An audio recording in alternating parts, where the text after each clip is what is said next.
ಜ್ಯೋತಿಷ್ಯ ಮತ್ತು ಆಧ್ಯಾತ್ಮಿಕ ಸಂಪ್ರದಾಯಗಳಲ್ಲಿ ಅಗ್ನಿ ಮತ್ತು ಹಾಲು ಎರಡಕ್ಕೂ ವಿಶೇಷ ಮಹತ್ವ ನೀಡಲಾಗಿದೆ.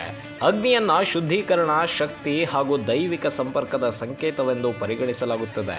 ಯಜ್ಞ, ಹೋಮ ಹಾಗೂ ಪೂಜಾ ವಿಧಿಗಳಲ್ಲಿ ಅಗ್ನಿಯ ಮೂಲಕ ಪ್ರಾರ್ಥನೆಗಳನ್ನು ದೇವತೆಗಳಿಗೆ ತಲುಪಿಸಲಾಗುತ್ತದೆ ಎಂಬ ನಂಬಿಕೆ ಇದೆ.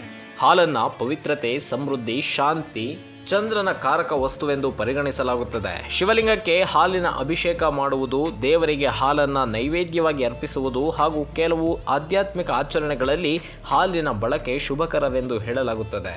ಜ್ಯೋತಿಷ್ಯದ ಪ್ರಕಾರ ಅಗ್ನಿಯು ಸೂರ್ಯ ಮತ್ತು ಮಂಗಳ ಗ್ರಹಗಳ ಶಕ್ತಿಯನ್ನು ಪ್ರತಿನಿಧಿಸಿದರೆ, ಹಾಲು ಚಂದ್ರನ ಶಾಂತ ಮತ್ತು ಪೋಷಕ ಗುಣಗಳನ್ನು ಪ್ರತಿಬಿಂಬಿಸುತ್ತದೆ ಎಂದು ನಂಬಲಾಗಿದೆ.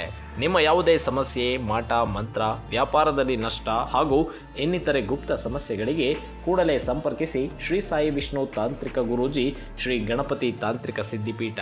ಕೆಳಗಿನ ನಂಬರ್ಗೆ ಕೂಡಲೇ ಕರೆ ಮಾಡಿ ಸಮಸ್ಯೆಯನ್ನು ಬಗೆಹರಿಸಿಕೊಳ್ಳಿ.